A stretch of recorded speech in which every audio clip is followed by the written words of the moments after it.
What's happening, folks? Back for a documentary watch-along. Indeed, I've done a handful for Depeche Mode documentaries, and I've got another one coming in this same batch. But I wanted to start going through documentaries from some other groups, including the wonderful and fantastic Roxette.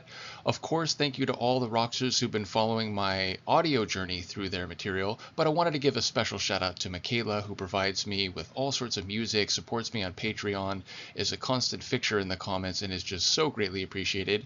And she has shared an ISO rip of a DVD which features two Roxette documentaries, as you can see here. We're going to watch the Making of Joyride, and then in the next several days we're going to come back and watch the Really Roxette documentary.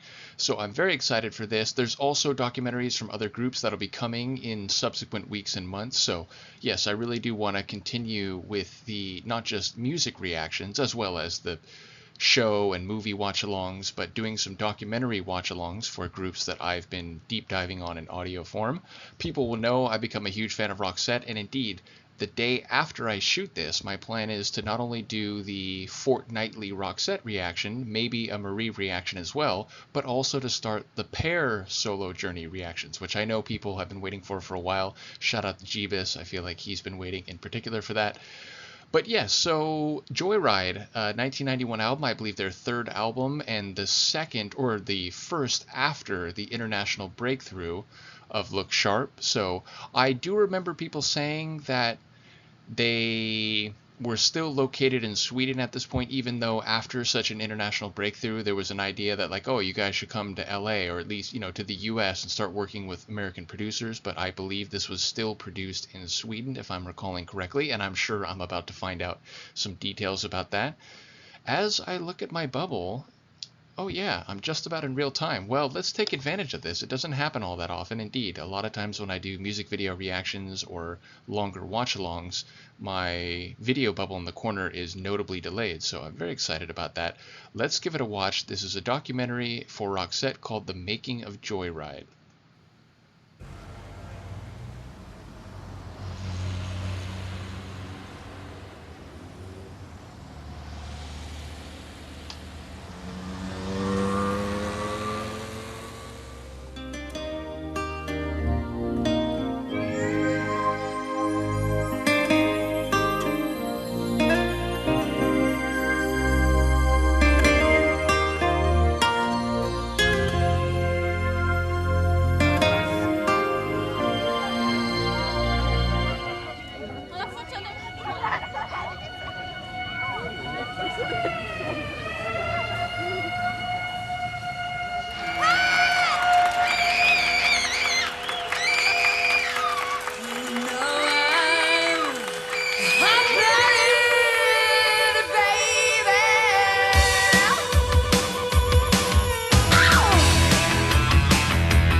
As someone who's becoming, or at least getting closer to being an old man myself, I have to comment on that very old man gesture we just saw.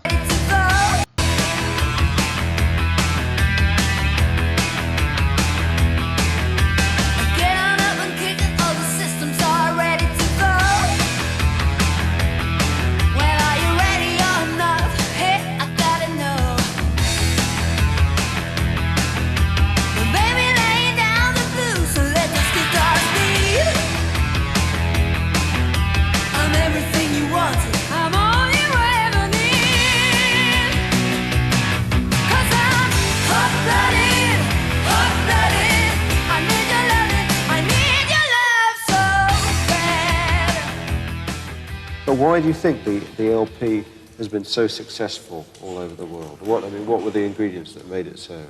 Apart from the fact it's obviously a very commercial record. I don't know. When we tried to get an international release, in America, for instance, everyone said to us, hey, you can't get these songs on the radio because it doesn't sound American enough. And as soon as it started beginning to get airplay in America, everyone says, hey, this is a big advantage because it stands out on the radio. It's a very kind of international name, isn't it? I don't think most people who buy the records knows that we're from Sweden. In America, everyone thinks we're from England, and in England, everyone thinks we're from the States. She's got the look. She's got the look. She's got the look. We just came off a big tour. And again, for those who maybe haven't been following my Patreon, I did do a reaction to the music video for The Look, if I can get my brain and mouth to cooperate. Excuse me. We've been touring Sweden just before Christmas, '88. And I was on vacation and you were here in Stockholm. And we got this phone call and, hey, they're playing your song in the States. Really? Is it released there? No. And in 9 weeks it was #1. It went very fast. And then you must come here and must do a video on The Look, and everything was... And I had never been in America before, so for me it was really shocked when the first time I came to New York. It was so big, and oh wow, what is this? What is happening? Put out on when it was put out, when it got to #1, that was on EMI America, who'd already turned you down, hadn't they? Yes. Exactly. What did you think to that irony? Them, in fact, having a hit with you after having turned you down? We weren't really surprised when everyone turned it down. It was like the same old story. I mean, it's really hard to come from Sweden and try to get a record deal in the States. So I think it's quite typical for the music business. You always wanted to be a musician. I mean, before you were being a musician, did you want to be one? Yes, a singer. And I promise I won't do this throughout the documentary, but I did also react to that music video as well, which I believe was indicated to me that it was shot in the same set or location. And I decided that when I was 6 years old. It was very natural because I come from a very musical family, and we have always, since I was a kid, I was singing a lot together with my sisters and my brother. And my father was a brilliant singer, and I studied music for a few years, but it was very boring, and so I wanted to be on stage. I wanted to perform and perform. But it took a very long time for me to get that self-confidence.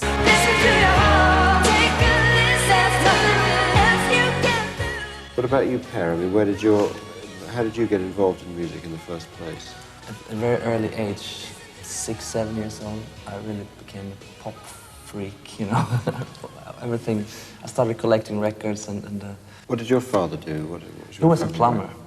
We don't really have a musical tradition in our family at all. We had a piano, but we sold it. I never really wanted to be a musician or be involved with the music business. I really didn't know anything about that at all. I just wanted to... I loved records and collecting records. But you were a big Bowie fan, weren't you? Yeah. It's strange because Shout out to Bowie. I know he's like this, very famous and revered icon, though I'm only just now going through his music in my YouTube channel and learning more than just the handful of songs that I was familiar with before that. So that's a cool bit of connection. But it's funny though, because when I started doing reactions to Roxette, I didn't know who they were either. So hearing a bit about their personal background in this documentary, which, not that I expected that not to be the case, but I find that very enjoyable because I thought it might, be more focused just on the album per se. So this is actually a very cool opening to this documentary. School I was in, nobody really liked Bowie at all, except me. And fair to say, as someone who's been collecting music since I was a kid, certainly, but since I was a teen, collecting records and, just wanting to hear different kinds of music and, follow a band's discography and so on, I also get what it's like to be a music collector, as, of course, many folks who take part in my channel do as well. I didn't know anything about that at all. I just wanted to... I loved records and collecting records and... But you were a big Bowie fan, weren't you? Yeah. It's strange because the school I was in, nobody really liked Bowie at all, except me. So I had all these stupid platform shoes. A lot of people have When I was in school, I was 16, I got involved with a couple of friends who were playing in a band. And I visited their rehearsal studio and was there for a couple of hours. It was just like a different world. What were you playing? I wasn't playing You were anything, playing? I was just a friend, Then I made up my mind, hey, I want to play an instrument. One of my friends from school, we started this band together. And 3 years after that, we got a record deal with EMI. 6 weeks after that, we had a #1 record. Great. It's really fast. Hold on tight, she's a little bit dangerous. Well, listen, when you first met a long time ago, didn't you? Yeah. Can you remember what you thought of each other when you first met each other? one of his first concerts with his own band, Michaela. And I remember, I thought, well, he has something. But I think that he was a little bit too childish and too. He was very. You didn't like my hat. Now on the stage, he was really, diva, very, And I think that, oh no. So, Per, what were your first impressions of Marie? She was always the loudest one in her band. She was having long, dark hair, very thin, big mouth. In 81, I think, was the first time we worked together in a recording studio. And I remember we were sitting in the nights and dreamed about maybe someday we can do something in English and have a success in the world,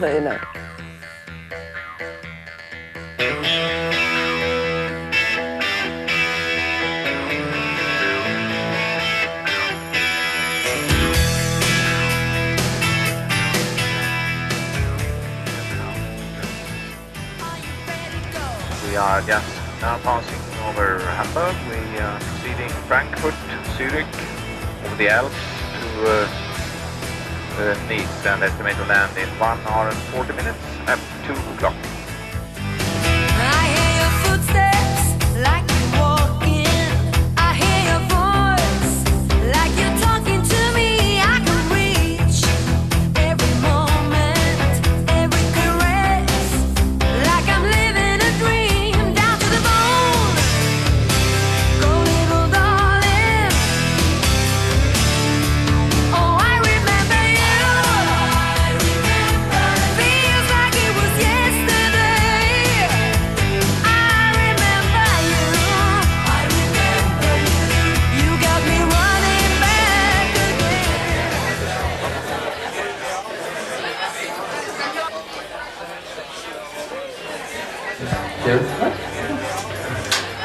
Ska vi sminka den då? Ja.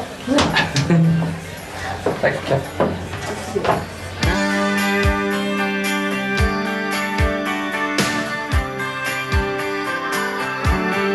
Can't we leave the world outside just for a while? Just for a while. Spend some time, you and I, under this bright, glorious sky. It's been so long since I first saw you, but I still love that smile in your eyes. Yes, it's true, right from the start. I believe in the church of your heart. Yes, it's you that made me be part of.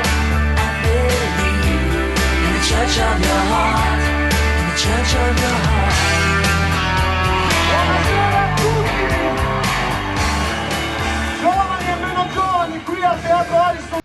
I think I've mentioned it many times during the audio deep dive through Roxette, but I've come to especially enjoy tunes where they both sing, either in tandem or alternation, often both.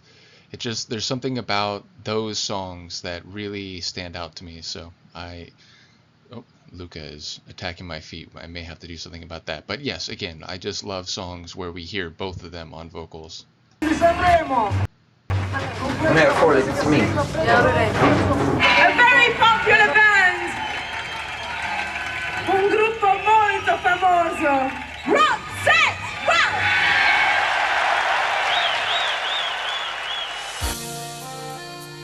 You go around the world, you go to all these cities you've always wanted to go to, yet at the end of the day you don't even want to go out to the hotel because all you want to do really is go home. Do you feel that? Yes.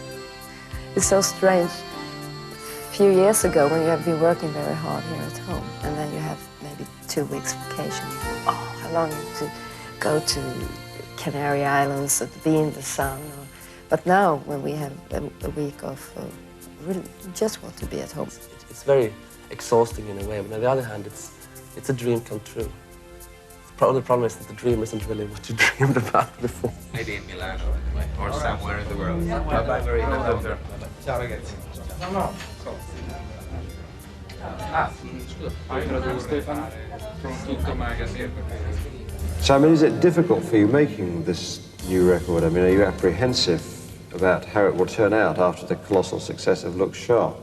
Does it seem a difficult project because of Look Sharp's success? You can't think about it, because you must try to not think about it, because then you can't do nothing. I mean, we would be lying if we were saying. A funny little side reference here, and I think I've talked about this in some of my audio deep dives, but I don't think the Roxette one.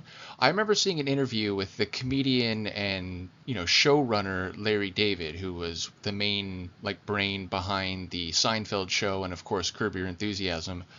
And they were asking him about when Seinfeld was becoming really, really popular, and it started to be, the biggest comedy show on American television, by the fourth or fifth season. And he was saying, in the earliest days, it was more, he was just at ease. He was just, writing silly scripts and so on and having fun, with Jerry.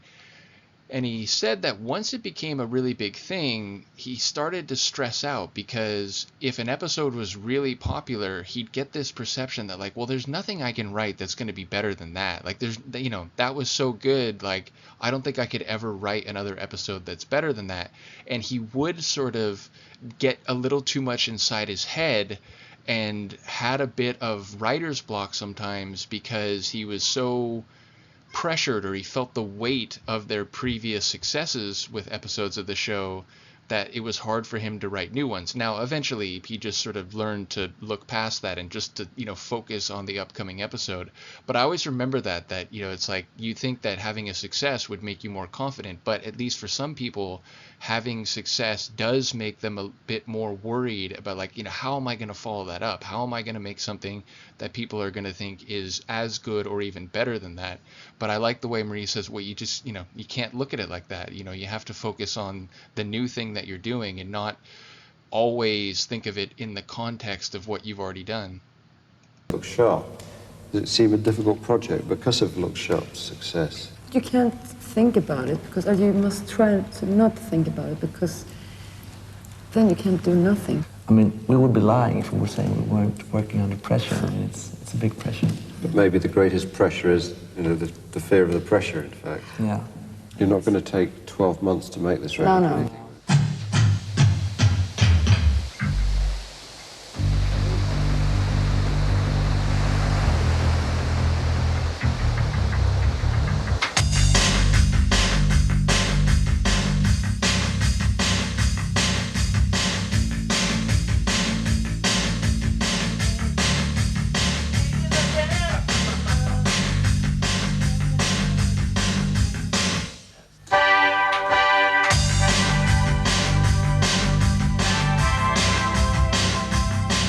Inevitably, when we see computers from certainly the late 80s, even, the mid 90s, it's funny how ancient they look now, but at the time it was, this new technology, home computers, computers that are actually, much smaller than a single room and so on. It's interesting to me as someone who was admittedly young, but I'm old enough to remember what it was like when computers were this new exciting thing. And, even before what we now call the internet, there were networking services like Prodigy and so on. I remember just my mind was blown. So even though, again, the mouse and the monitor and so on, they look so old now, I do have some sense of wow, this is a totally new era, even, not thinking about it specifically in the context of music production and engineering. Shout out to Snoopy, looking very dapper up here, by the way.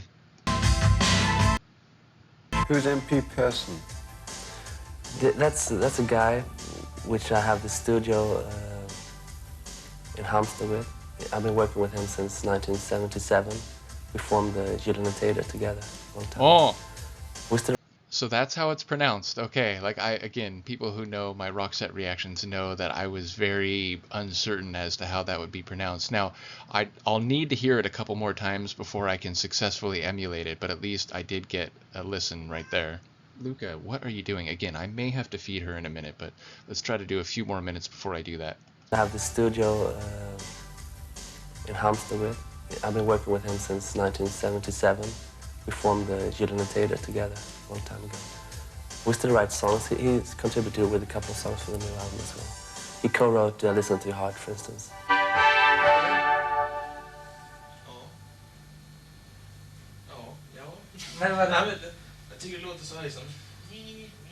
When you're working in Halmstad, I mean, it doesn't have to be perfectly right, does it? No. I mean, do you sometimes find it more enjoyable working there?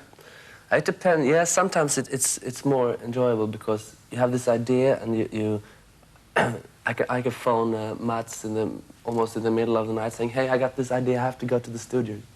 Come over, and he comes and we work for 8 hours or something. Gary Glitter, det kan han.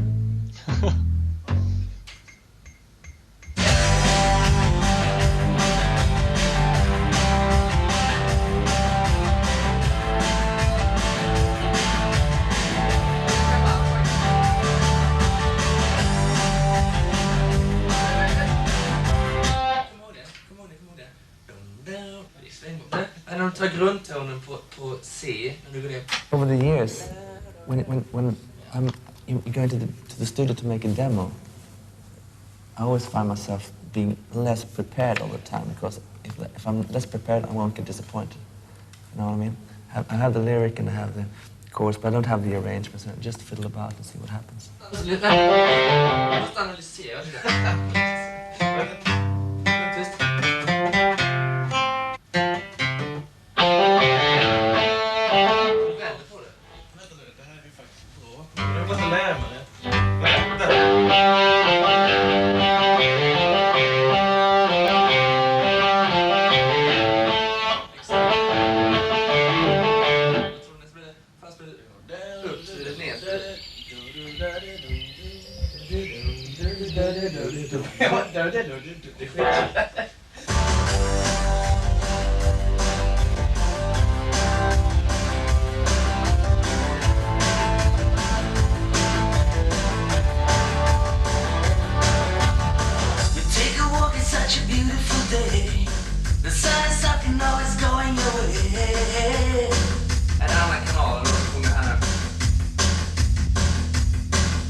Direkt på dem.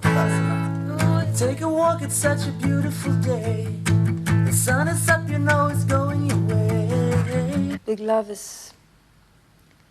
From the first time, I was really suspicious. When I heard it for the first time, I thought it was too much pop. Got a certain kind of look in your eyes. But she's a miracle, she's all that you need. Like the water and the air that you breathe. Hey now, reach the sky. There's a certain kind of look in your smile. And you know what love can do. You know what hearts can do. Man kan lägga du, men så trycker de på du. Ja, på trean så går trea på den. På den här sista. Alltså den följer då? Ja. Do. Know what heart can do. Ja, visst, det är rätt släkt. The big love. Det gäller att komma dit. We sit down and figure out what we are going to do with the songs and try a lot of arrangements.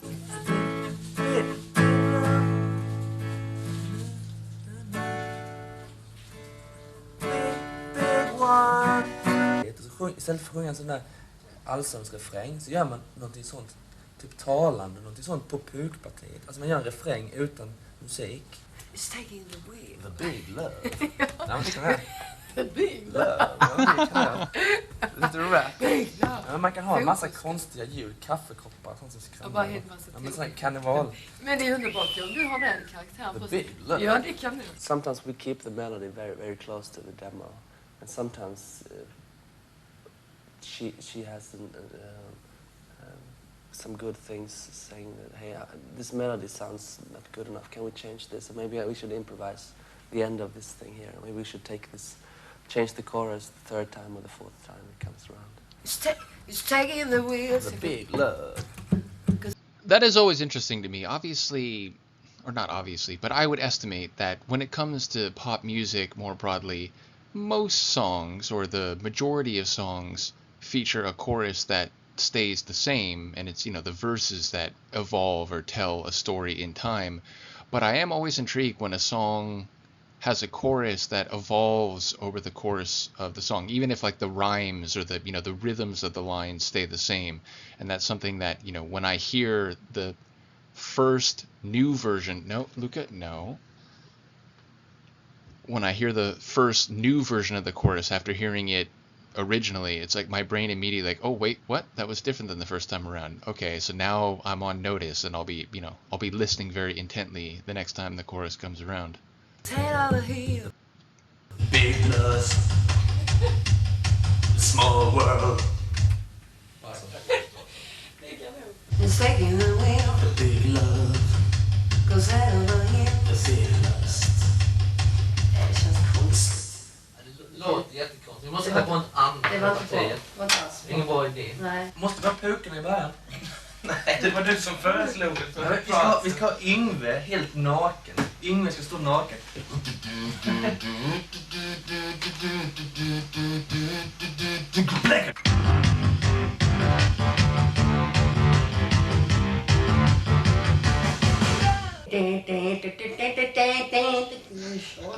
Teenage girl. Hey now, touch the sky. When you get in the studio, do you improvise things at all, or Oh, do you yes. change things a lot? Oh yeah, no, not so much, but some. It depends on what kind of song it is. But some songs I improvise. Big love.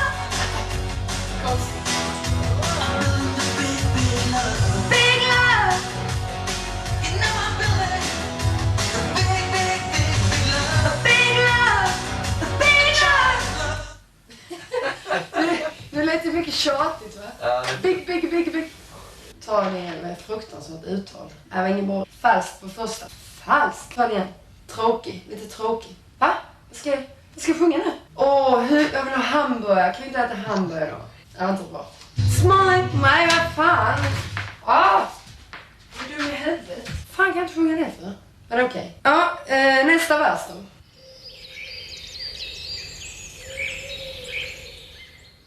You take a walk, it's such a beautiful day.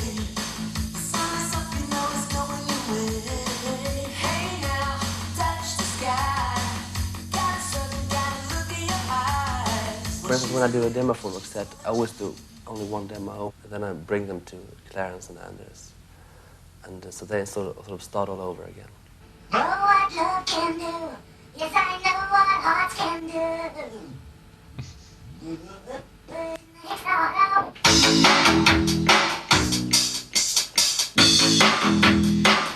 Clarence, what do you consider your role as a producer to be? What's the producer's job? First of all, I'm a musician, an arranger, and I play almost everything on the Roxette albums, except for the guitars. I play the drums, the bass, the keyboards. How did he first seem to you when you first met him? Oh, well, in the beginning, I thought he was a little bit... he was very shy in the beginning. I think, and I was too, so it's... it took a while. And he is very good at pair me together, to find a way in between. When we started out, Roxette, I think Clarence made my music danceable for the first time in my life.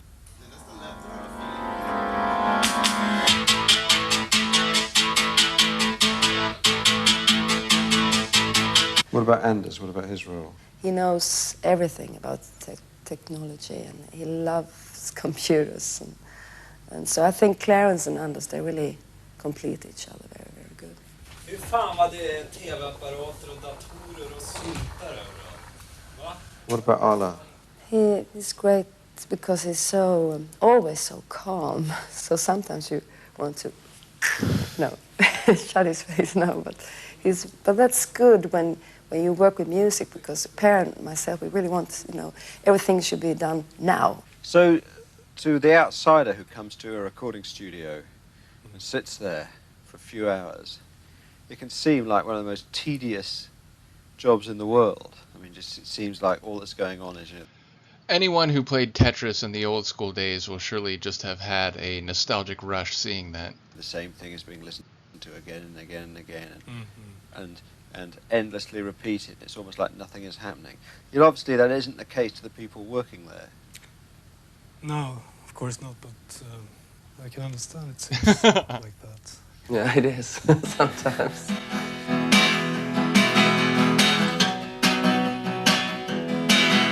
obviously my knowledge of that is a bit more limited, but having been lucky enough to work with my friend Bad Boy Pete on the production of some tracks, and also knowing a bit, talking to various techno producer friends over the years, there is a sense that in some cases you're just re-listening to a part of a track again and again, or you're refining ever so slightly the particular sonic quality of a kick drum, say, and you're just hearing it again and again and again. So even though it's an important process of refinement and slight, ever so simple adjustments, I am amused that they're like, well, yes, it's important, and it's, we are making changes, but it is actually, repetitive and kind of doing the same thing again and again and again. So I understand why it's tedious. I'm amused at his answer there.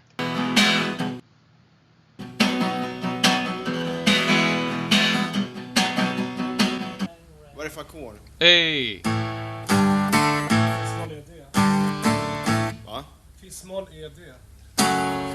I have heard his excellent guitar work. Now I'm gonna find out a little bit behind the scenes. I'm very excited for this part in particular. GDR, va?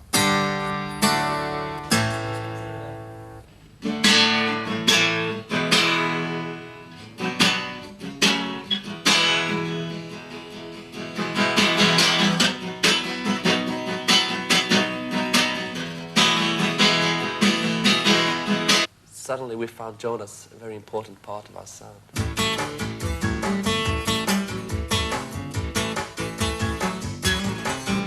Sometimes Mats is doing a tremendous solo, and we think, hey, maybe we should use that solo. And then Jonas comes in and does something totally different because they're two different persons.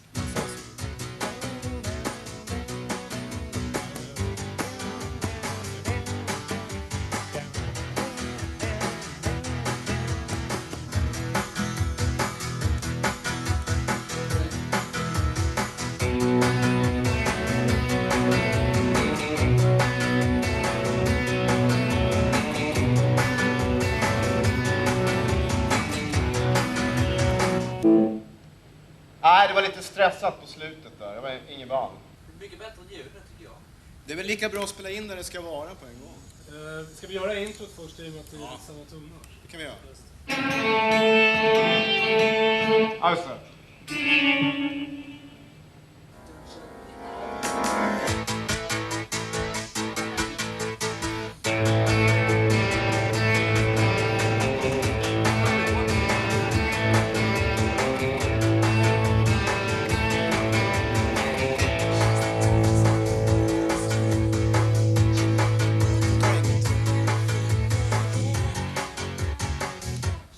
Det var en gång som inte satt alltså. Ja, det var det faktiskt. Ja, det tycker jag också. Ja, jättebra Jonas. Ja.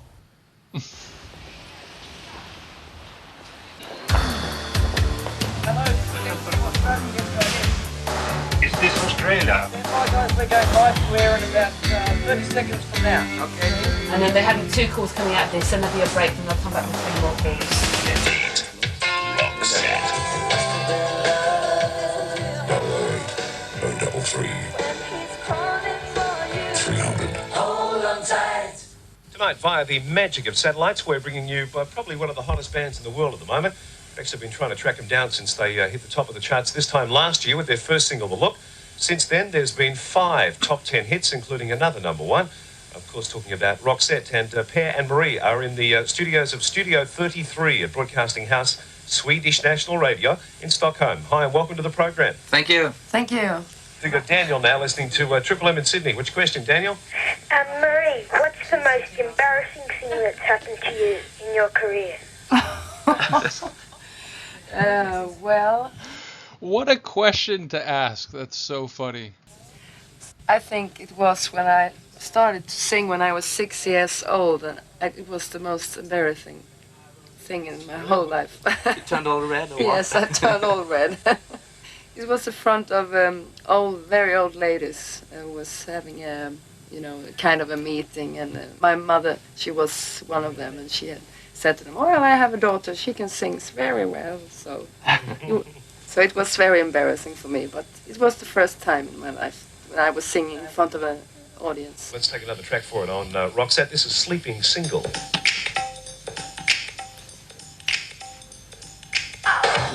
Var det dåligt? Jag tror att man skulle hört sig själv I lurarna. Back announce a single and then just say you can reach us. I'll give you the number here on this number and then just say we'll be back after the break. I'll give you a 5-second call so that you know it's about to fade and then I'll open up your mic and you come in whenever. Okej, men så här. Det här är Marie och det här är Per. This is Marie. We are Roxette. We just heard Sleeping Single. Sen går du över. Ja, visst. Okay, stand by guys whenever you're ready. Okej. Well, this is Marie. This is Per and we are Roxette. And you just heard Sleeping Single. And you can phone in and talk to us on 00803333000 and we'll be back after this break. Thank you guys, that was fantastic. Okay. With their new album. Thanks guys, that was great. Okay. Thank you. Det är många som snackar på en gång. Sitter några olika städer.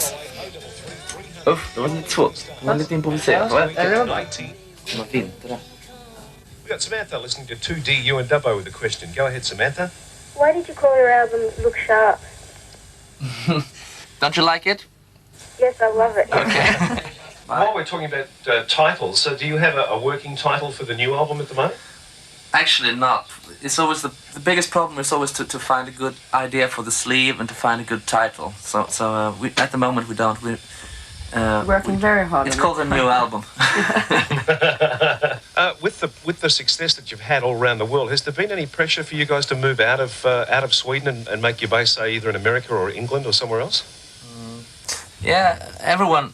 When we started working on the new album, everyone said, "Hey, you have to go to Los Angeles and work with American producers and American musicians." But we didn't want to do that. We wanted to develop our own sound and work with our Swedish musicians and our Swedish producer. I want to stay here,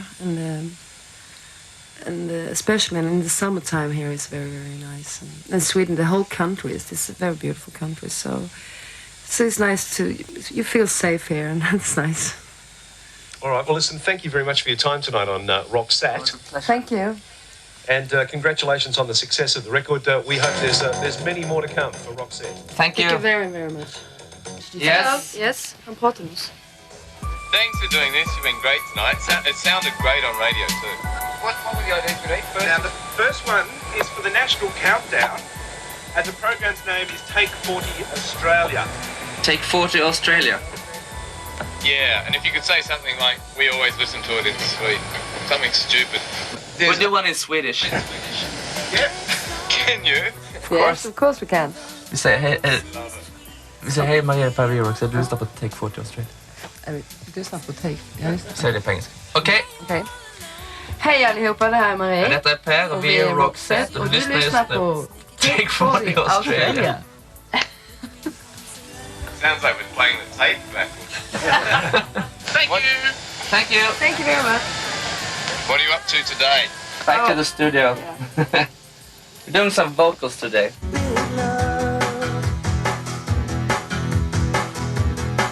You know I'm building the big, big love. Big love. Big love. Bring it into the small world.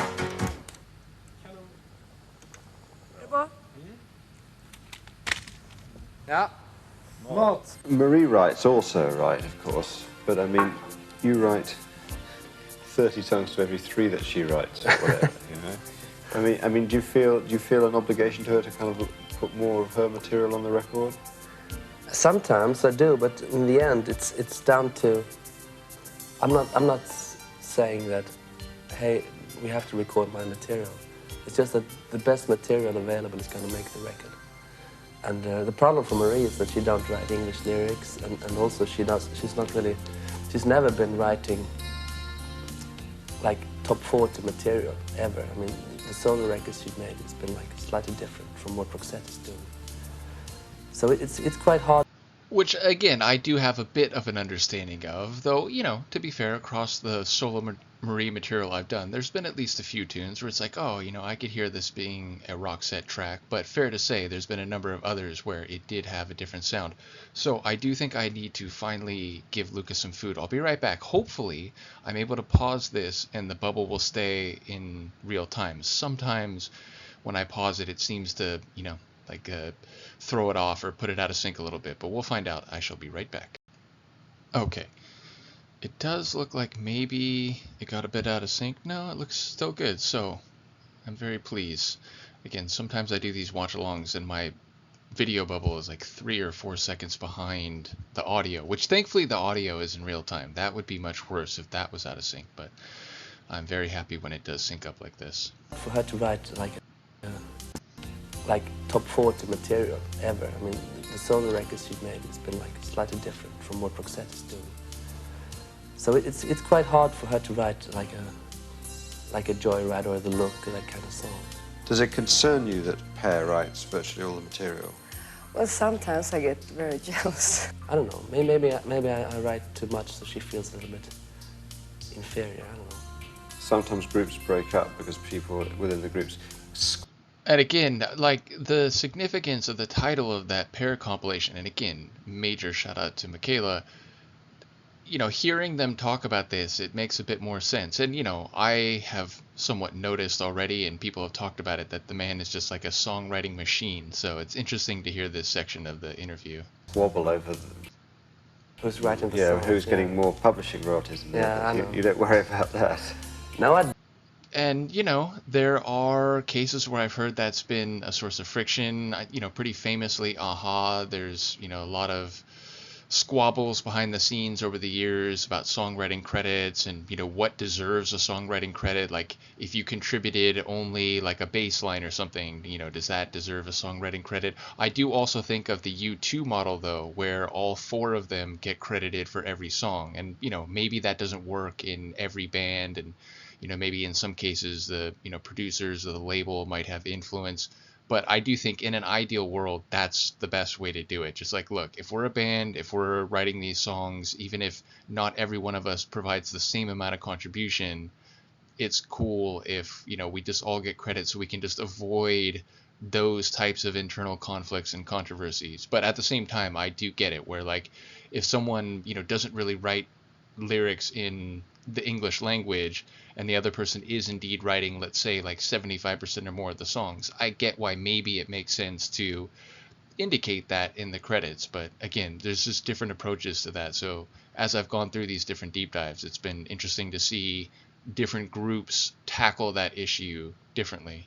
Don't, because I think I don't find myself in saying that, hey, I want to write 100% of the material. I just want to make the best Roxette album ever made, all the time. So it's.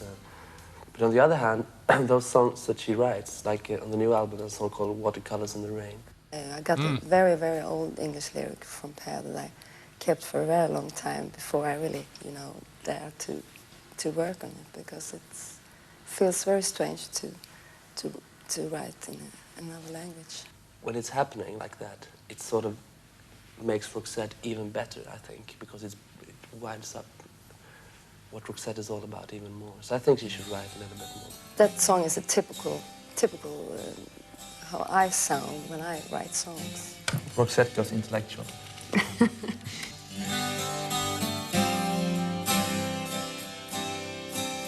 God, you remember like boom boxes? I don't know if that technically qualifies as a boom box, but I like grew up with little tape players like that. When I was buying Depeche Mode cassette tapes, like that's the kind of tape player that I was listening to them on.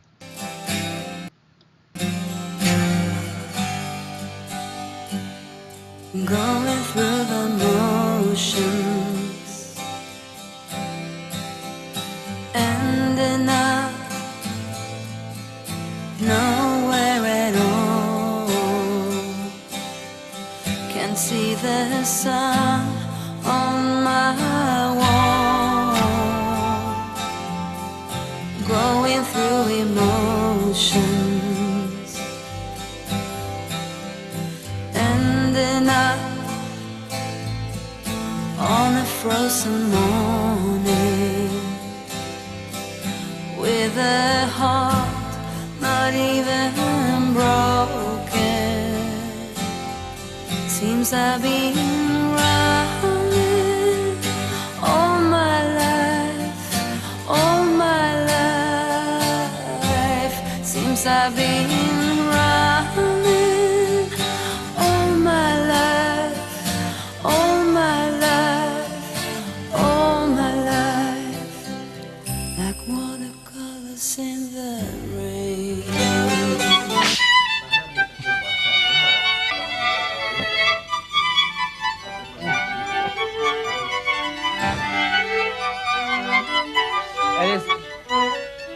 Är det samma vågor då? Ja, det går alltihop nu. Alltihop det går? Ja, just det. 2-2. 10-1, 10-1. Nej, jaha. Nej, det kör vi. Just det. Like watercolors in the rain.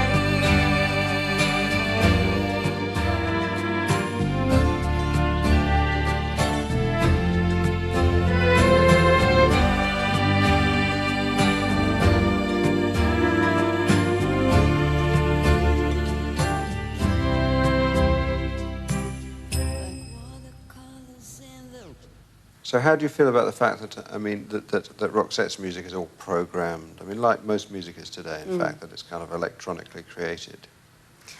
Well, in the beginning, I think I was so afraid of that it should sound very cold.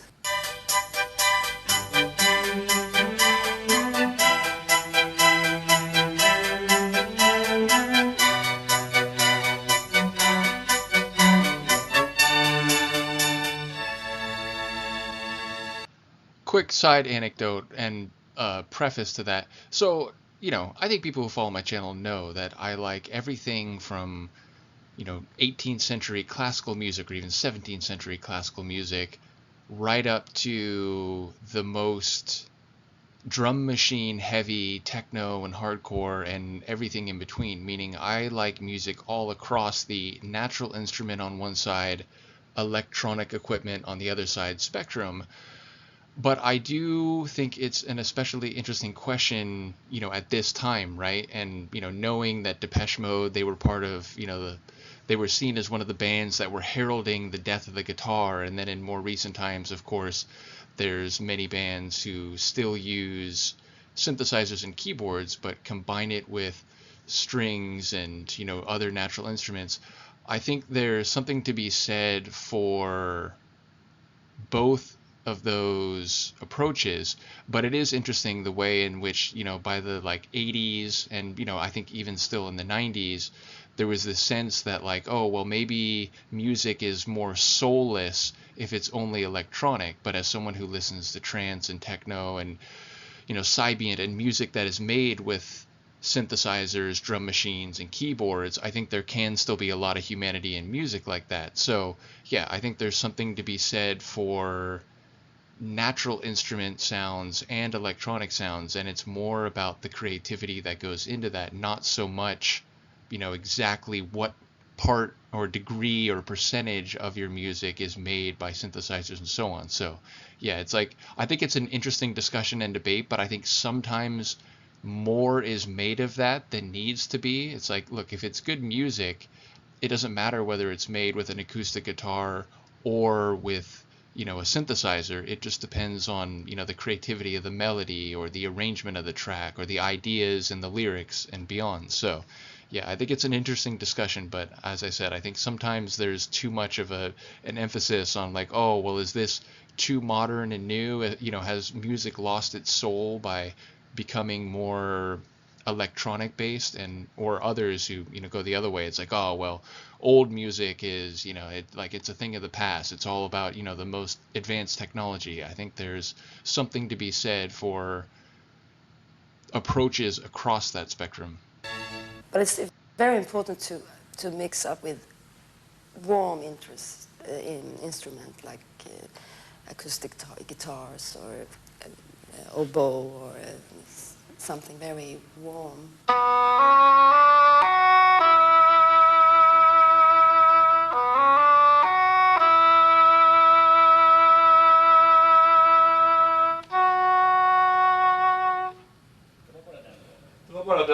sen den andra stämman.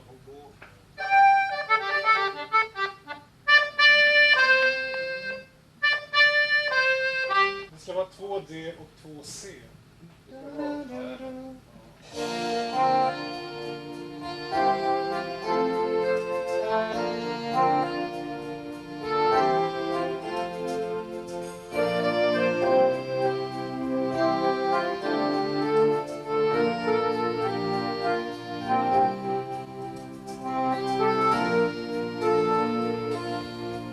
When I heard the music for the first time, the chorus, it was really so special.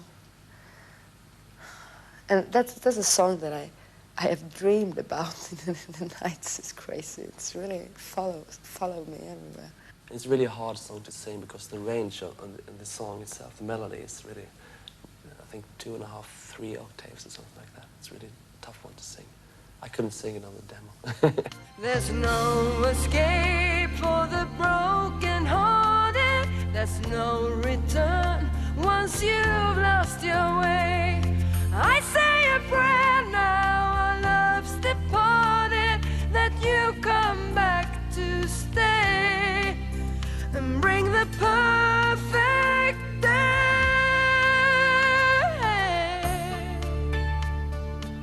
Why do you think that Roxette has been so successful? I haven't got a clue because we're not a sort of an image band. People are not buying our records because we have the hottest trousers. Like, literally, I can't believe it. I was just about to make a joke that, hey, Pear, I've seen your hot pants, man. You undersell your appeal. And literally, before I can hit pause, he talks about hottest trousers. It's so funny. Like, you stole my joke from me, Pear. Like, kudos to you, sir. Why do you think that Roxette has been so successful? I haven't got a clue because we're not a sort of an image band. People are not buying our records because we have the hottest trousers in the business, you know. Hot.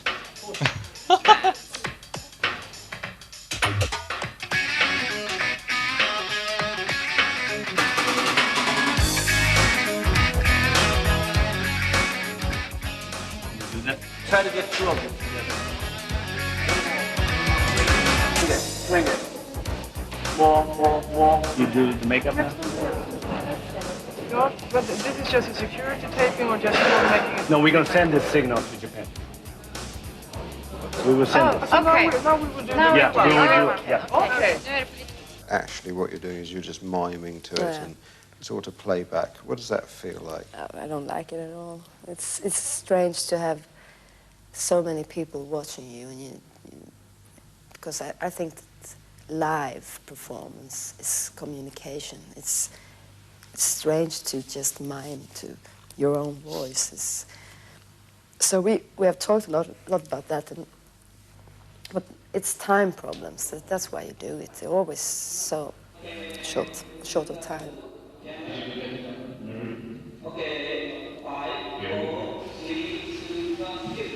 It Must Have Been Love is terrible because I'm playing guitar and there's not much guitar work in that song. And also it's like I can just almost stay in the bar when we're doing that one.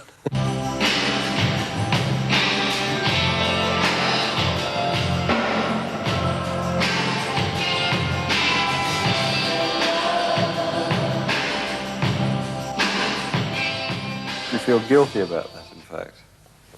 No, but it's sometimes when you do all these television things, you feel so, I don't know, it's important to do it, and I know that, but it's such a, it's not real work. I mean, it feels like you miming all these guitar parts, and then it's over, and then you off makeup, So that's when you're on automatic. Yeah, exactly, and it's really hard to get into. What was the reason for doing it in the first place?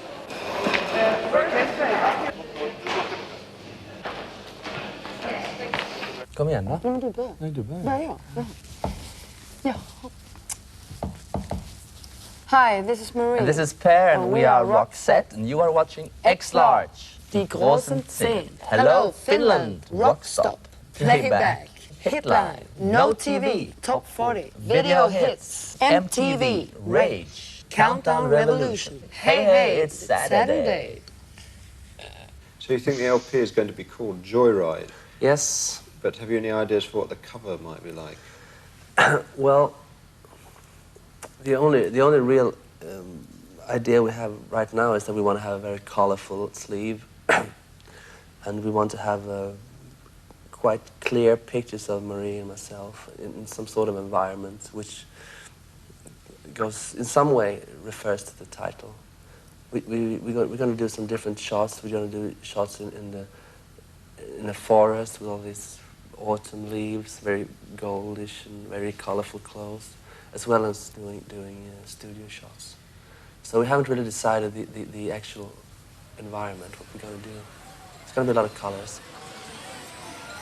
Come on, join the Joyride, everybody. Get your tickets here. Hello, you fool. I love you. Come on, join the Joyride.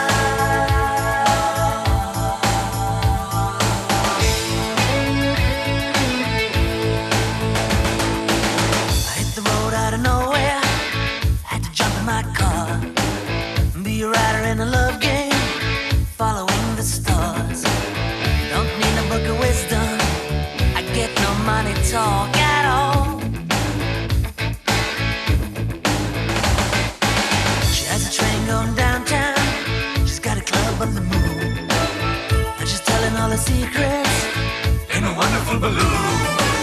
She's the heart of the fun fair. She got me whistling a private tune. And it all begins where it ends. And she's all my magic friend. She's very happy. She's really enjoying herself when she's performing, even if it's just performing in front of a camera or whatever. She really likes to do that. I'm more of a office type, you know. She says hello, you fool, I love you. Come on, join the Joyride. Join the Joyride. It's funny, I remember Michaela a while back mentioning that, Marie is just like a born performer. And, despite the embarrassing story of when she first sung for an audience, it does seem like that was very much the case. Like she was always looking to be on stage and, just had a natural inkling for performing and for being, charismatic visually and so on. But it is funny to hear Per say that, because I said since the very earliest Roxette music video reactions I saw that he looks like he's having fun and he's, sort of has this rapport and dynamic with her, which I get, would have built up and, was maybe part of Marie's magnetism that, he was able to play off of her and so on. But I feel like he comes off less like an office type and more like a rock star than he seemingly suggests right there. She's a flower I can paint her. She's a child of the sun. We're a part of this together. Could never turn around and run.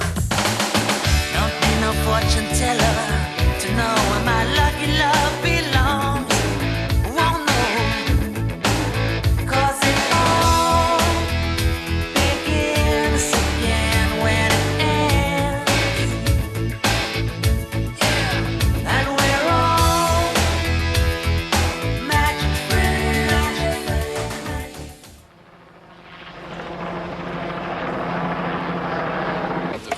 Smash it? Bruce? Yeah. Big smash. Right on the corner here, yeah? Beat. Drop. Great. That's beautiful. Ska jag med för då? Nej.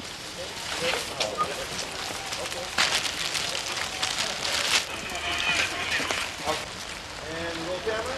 Running. Go play back.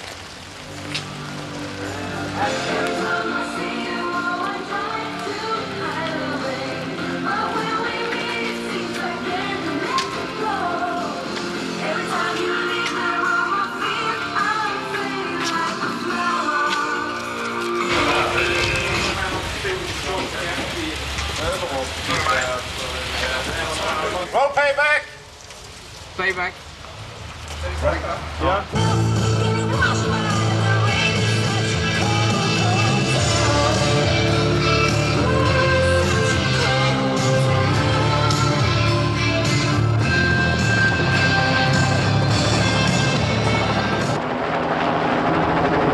Även då om det är en utländsk teknik så är temat väldigt nationalistiskt. Allt handlar om Sverige. På långvägen här mittemot så ser ni Sveriges historia, eller rättare sagt scener ur den. Maybe we should get one of those 4Ks on a dolly out there. I like it in conjunction with what you've already got going too. As well as? Yeah. Let it go through. Just let it sort of. You can only see it when it goes through the dark parts. Okay.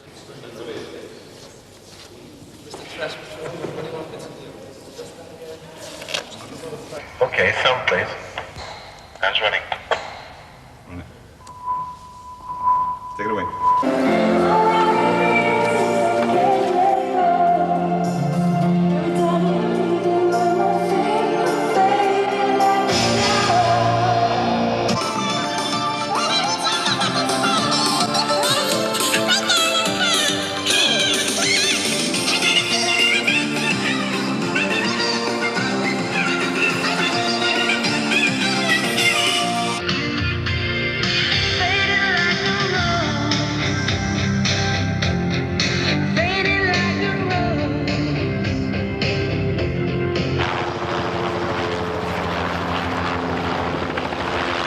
Är det någonting som vi kan ta med dig, förutom att du har ju kappan på dig, men någonting annat som man kan hänga ovanför den?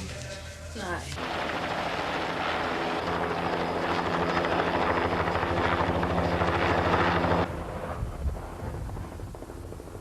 How do you feel, to what extent do you feel that TV has been important for you? Since we're working on a worldwide basis, I mean, it's so hard to come and do all the TV shows. If you have videos, it's the perfect promotion tool for a band who works at this level. It's just like radio used to be.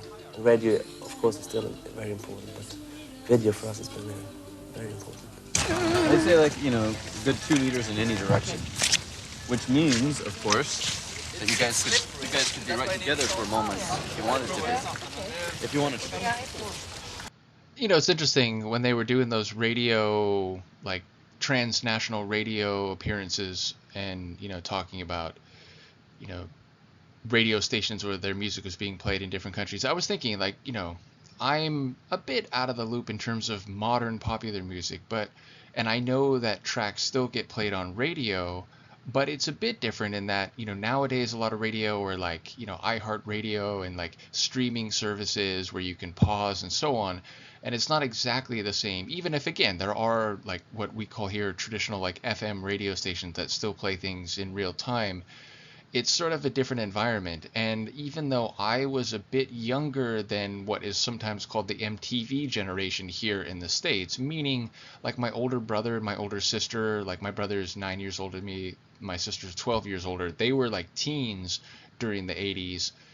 And so they were kind of the market audience of the era when music videos really became such a big thing. I was there, but I was like only seeing some of that stuff because I had older siblings. But it is a notable point that, you know, once you get to the 80s and certainly by the time you get to the 90s, yeah, getting played on the radio was one thing, but if you had a music video that was on these, you know, like music-based TV stations, and I can see how that would be much more of an immediate impact on people, and, you know, they know what you look like and they have a sense of your style, and it's not just like, you know, did you hear that song or did you happen to record it on cassette tape from the radio? So it's interesting to hear them talk about this in the early 90s when, you know, these processes where music videos were becoming even more important than radio, which was historically one of the, you know, main markers for success for pop groups, was taking place. All right, a couple meters in the direction from your box. Isn't it better if we change Positions, you want Maria under that? You want me here? Because you just sticky, I'm going to smash her in the stomach with my... You guys are so difficult. No, yeah, go ahead and swap. Okay. Då gör vi klart för att spärra av. Sound and camera, please. How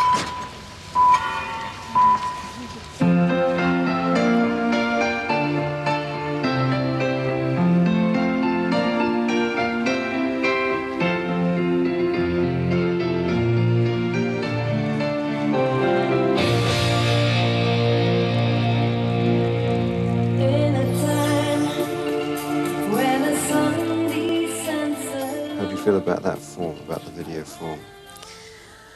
I'm really interested in acting, so I hope that maybe one of our singles that can be more acting and not just performance. I mean, do you want to act in films as well? Yeah, well, I don't know. It's I think to if you want to be in a movie or if you want to act, that you have to have a lot of courage to do that, and it's so different from the music business.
So was Making Joyride easier or harder than you expected it to be? I thought it was a lot easier. But a year ago I said to you, could this possibly take 12 months for you to make? Yeah. In fact, it has taken almost 12 months. You laughed at the time. Yeah, it's such a long time, but we were recording 3 weeks, writing, recording, writing, you know, time goes very fast, you know. And I think the best decision we made was to stay in Stockholm and record. When you stay up north, you don't really feel the success in the same way as you do. We came to Los Angeles for 4 weeks ago, you know, and suddenly when you go to America, you feel it's there. You hear the songs on the radio all the time.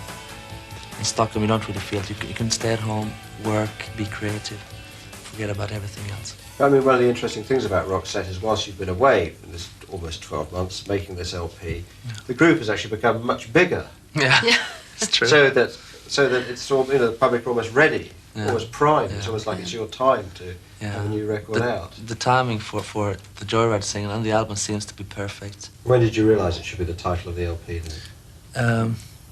Well, I saw this interview. I read this interview with Paul McCartney. He said, writing songs with John Lennon was a long joyride.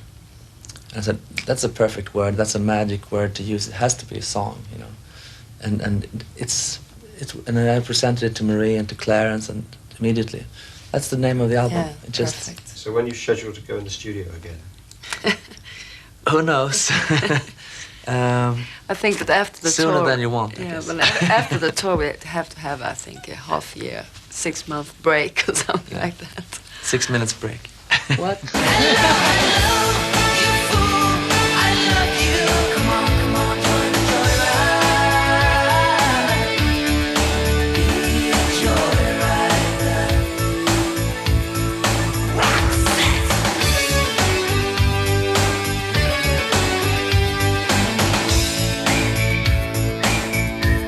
Thank you to Kim Logren for translating that into English. Though I did notice a while back that the word weird was misspelled, which I remember when I first started working as an editor, there were a handful of words where I would notice like different people would misspell them, and that is one of the words, which I get it, I before E, but yeah, that was one thing that just as an editor I couldn't help but notice. But obviously that is a very crucial element for a documentary like this, where in a lot of cases or in a lot of the scenes they're speaking Swedish.